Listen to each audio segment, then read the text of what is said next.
বন্ধুরে আমার, কিয়ামত হয়ে যাবে, পৃথিবীবাসীকে খবর দেওয়া হবে, এক জায়গায় ময়দানে জমা হয়ে যাও। মাঠটার নাম বলতে হবে। মাঠটার নাম কি? হাসরের মাঠ। ওই মাঠে জমা হবে, হিসাব নিকাশ চালু হয়ে যাবে। অনেক গল্প আছে, বলার টাইম হবে না। বন্ধুরে আমার, সুন্দর করে কেরাবিন আর কাতেবিনের লিস্টখানা বের করা হবে। মানুষের আমল নামার দুটো খাতা আছে, বের করে দেখা হবে। আমল চেক শুরু হয়ে গেল। নবীজি বলছেন, শোনে না, আমল চেক শুরু হয়ে গেল। আমল চেক করতে করতে করতে করতে দেখা যাবে কিছু লোককে মাঠে দাঁড়িয়ে আছে। লোকটাকে ডাকা হবে, তোমার নাম কি? বলে আব্দুর রহিম। বাবার নাম কি? আব্দুল করিম। তুমি কি আল্লাহকে বিশ্বাস করেছো? প্রমাণ দেওয়া আছে, আশহাদু আল্লা ইলাহা ইল্লাল্লাহু ওয়া আশহাদু আন্না মুহাম্মাদান আবদুহু ওয়া রাসূলুহু। প্রমাণ দেওয়া আছে, হিসাব চেক হয়ে গেল। হে বিশ্ববাসীরা, শুনে নিন, বিপদের দিনে হাসরের মাঠে মুসলমানের খাতা চেক হবে, অন্য কোনো জাতির খাতা চেক হবে না, হবে না, হবে না।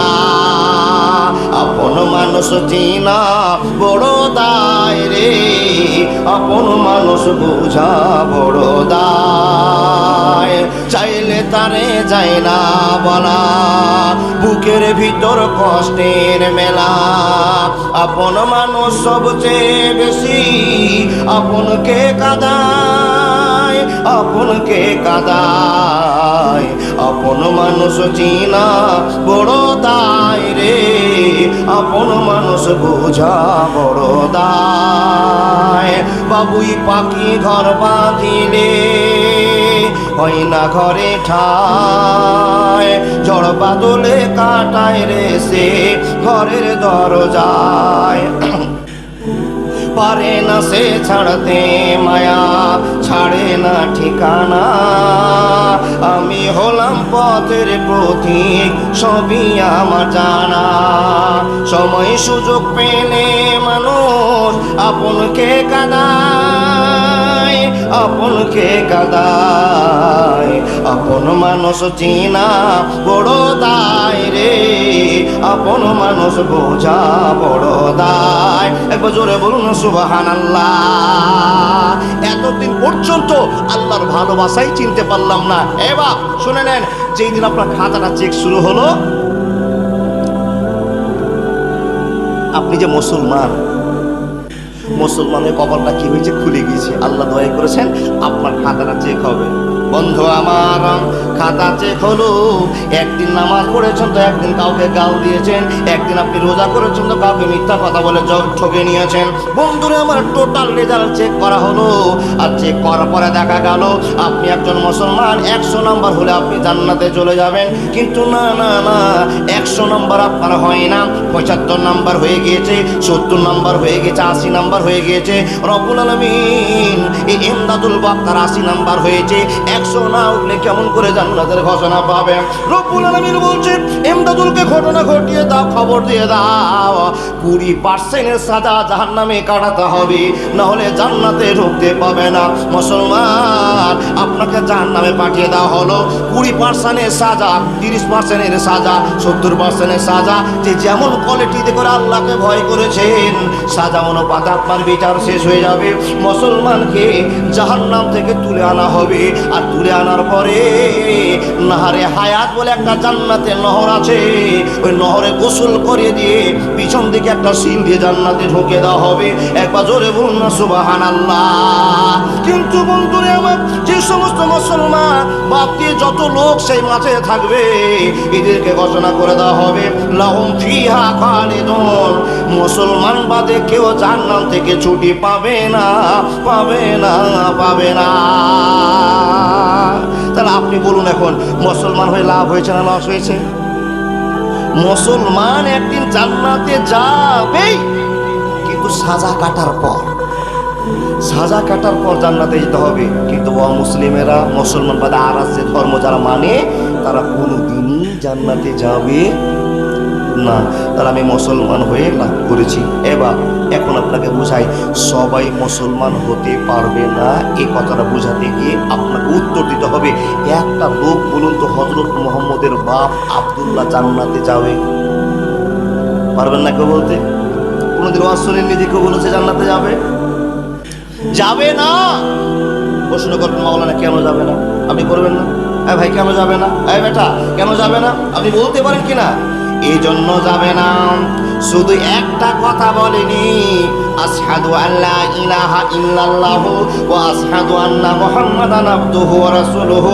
এই কথা মুখ দিয়ে বলেনি, যার জন্য নবীর বাপ জান্নাতে যাবে না। আচ্ছা, কোন লোক কোনদিন শুনেছেন নবীর মা আমিনা জান্নাতে যাবে? যাবে না। বন্ধুরে আমার, একই প্রশ্ন, একই ওয়াক, নবীর দাদু যাবে না, মাও যাবে না। কিন্তু যে লোকটার কথা বলবো, লোকটার নাম হলো আবু তালেব। ইনি কে? আপনাদের মুখ থেকে বলতে হবে আবু তালেবটা কে? নবীর চাচা। নবীর চাচা কত ভালোবাসা দেখেছেন নবীজিকে। একটু গল্প কানি করা যা হয় বাবারে, কোনো গাঁজা করে গল্প হবে না, কোনো আপনাকে লবের লাটবের কথা শোনা হবে না, প্রকৃত কথা আপনাকে শোনাতে আরম্ভ করলাম। মুসলমান কারা হবে?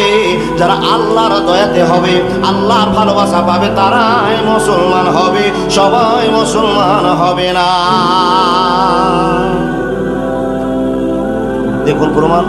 এ বাপ, নবীজির চাচা আবু তালেব, আপনারা বললেন উনি নবীকে কতটা ভালোবাসতেন। বাপ মারা গিয়েছে, নবীজির জন্ম হয়নি, দুনিয়ার মুখ দেখিনি, বাপ মরে গেছে, বাপকে দেখেনি। মা 6 বছর ভালোবাসা দেখে মা ইন্তেকাল করে নিয়েছে। ইন্না লিল্লাহি ওয়া ইন্না ইলাইহি রাজিউন বলতে হবে না কেন? এই জন্য ইন্না লিল্লাহি বলতে হবে না, আশহাদু আল্লা ইলাহা ইল্লাল্লাহু ওয়া আশহাদু আন্না মুহাম্মাদান আবদুহু ওয়া রাসূলুহু। এই কথাটার পাওয়ার কত, এর হিম্মত কত, এই কথাটা না বলার জন্য ইন্না লিল্লাহ বললাম না। কিন্তু বাবা, আপনাদের এলাকায় জালসা শুনে যাচ্ছেন, হঠাৎ মাইকে খবর হচ্ছে আপনাদের গ্রামের আব্দুস সাত্তার সাহেব ইন্তেকাল করেছেন। আপনারা সবাই মুখ খুলে বলেন ইন্না লিল্লাহি ওয়া ইন্না ইলাইহি রাজিউন। আপনি শুনছেন লোকটা তো মরে গেল, ইন্না লিল্লাহ পড়লাম। লোকটা যে বেঈমান। হ্যাঁ, কি বেঈমান? বলে মদের তাড়িতে ডুবে, মদের পালাটে ডুবে সারা জীবন বেঈমানি করে চলে গেল, তবু আপনাকে ইন্না লিল্লাহ বলতে হলো। তার কারণ সে কালেমা পড়েছে। ইন্না লিল্লাহ, মুসলমান মরলে ইন্না লিল্লাহ, বিপদের আশঙ্কিত হয়ে গেল। কিন্তু একটা অমুসলিম মরেছে, ইন্না লিল্লাহ দরকার হবে না। বাপ, শুধু বুঝাই আপনাকে, বাপ মরে গেল, মা মরে গেল, নবীজি অনাদরে জীবন কাটাতে আরম্ভ করলেন। কেমন করে মানুষ হবো, কেমন করে থাকবো, কারা কাছে ঘুমাবো, চিন্তা হয়ে গেল।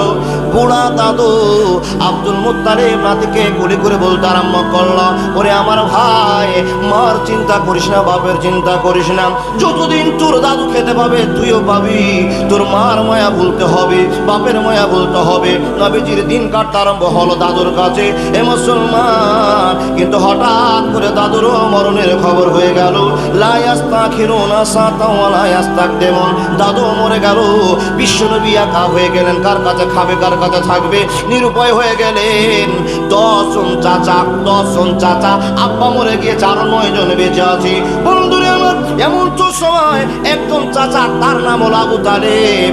আবু তালেব দৌড়িয়েছে ভাতিজাকে ধরে বলল, ভাতিজা, তোমার কপালে চাকা লড়ে গিয়েছে, তোমার কপাল খারাপ হয়ে গিয়েছে। তুমি মার পেটে তোমার বাপকে হারিয়েছো, 6 বছর বয়সে তোমার মাকে হারিয়েছো, দাদুকে হারিয়ে দিয়েছো।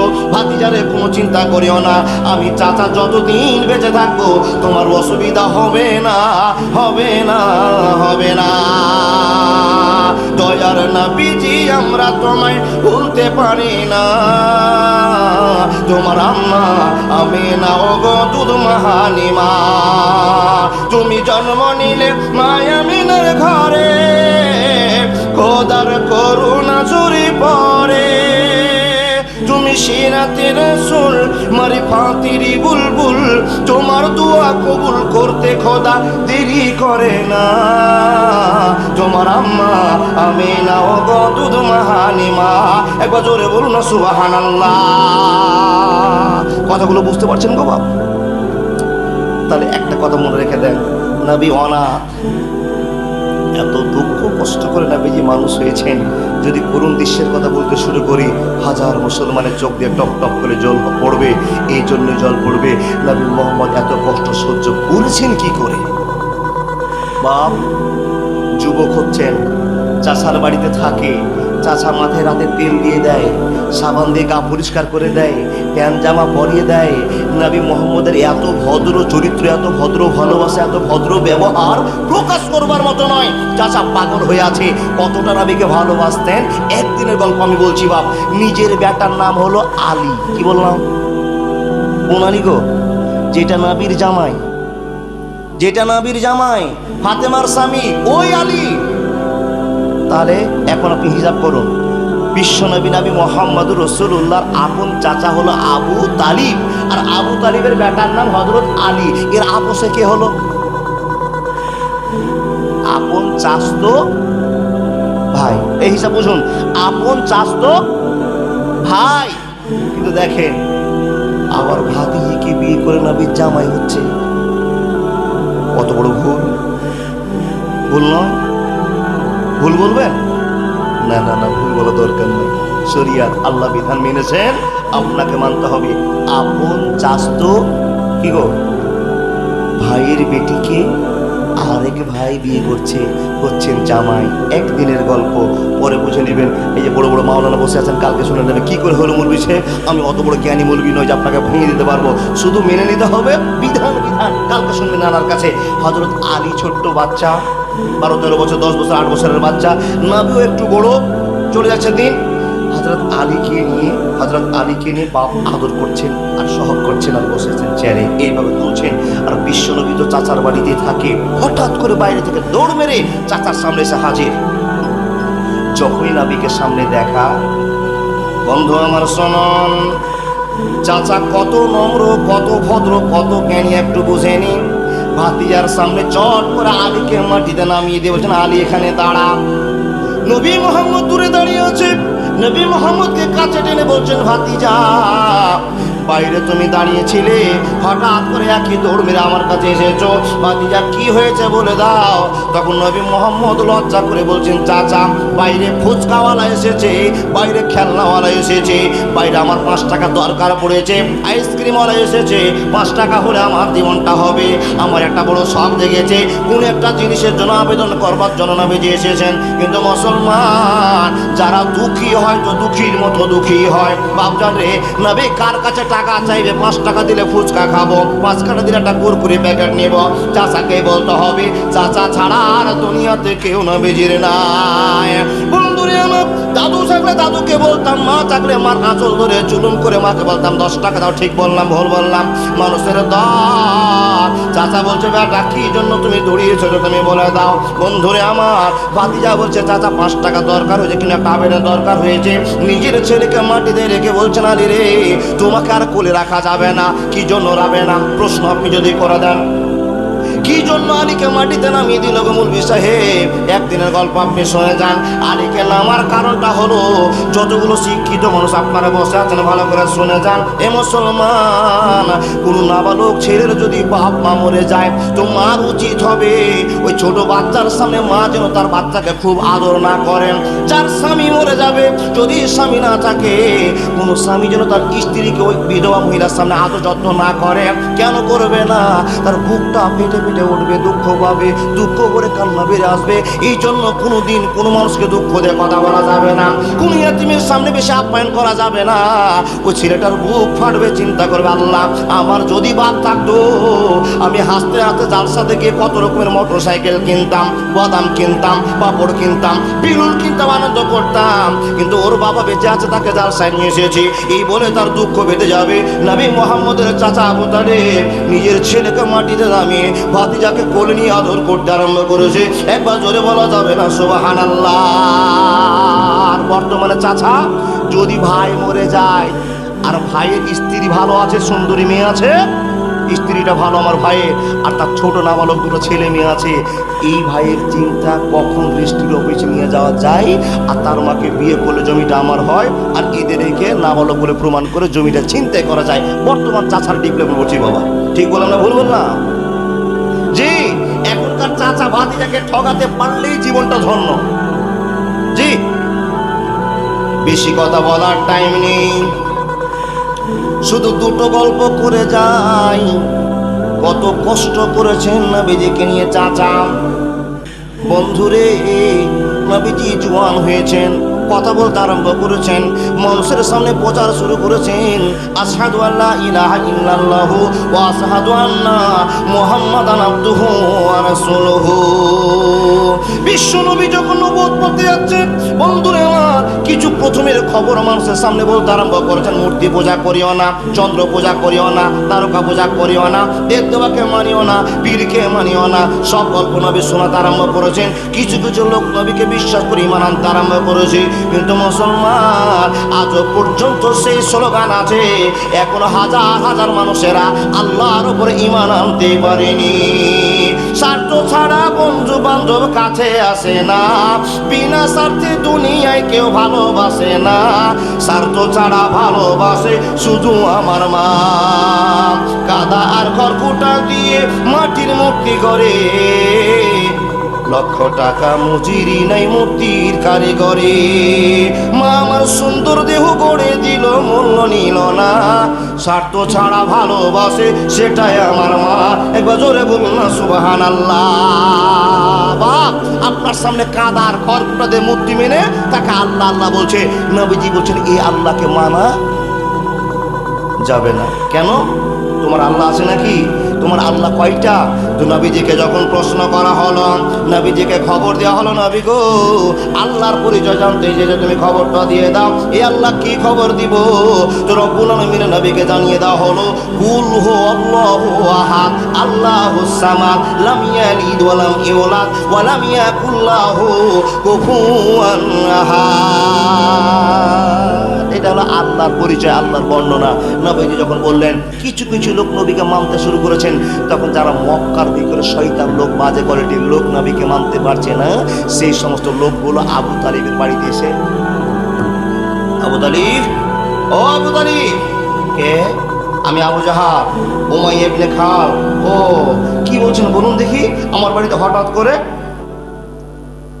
আবু তালিব, তোমার একটা মা মরা বাপ মরা ভাতিজা আছে, তার নাম মোহাম্মদ। আমরা শখ করে তার নাম দিয়েছিলাম আল আমিন, সত্যবাদী ছেলে। ও আবু তালিব, তোমার ভাতিজা যা শুরু করেছে, কালকে সকালবেলায় তোমার ভাতিজাকে কুচি কুচি করে কাটবো, কুচি কুচি করে কাটবো। আবু তালেব বলেন, কেন? বলছে, আবু তালেব তুমি কি জানো না, তোমার ভাতিজা প্রচার শুরু করেছে নতুন ধর্মের, আমাদের দেব দেবতার নামে অপমান শুরু করেছে, নিন্দা শুরু করেছে।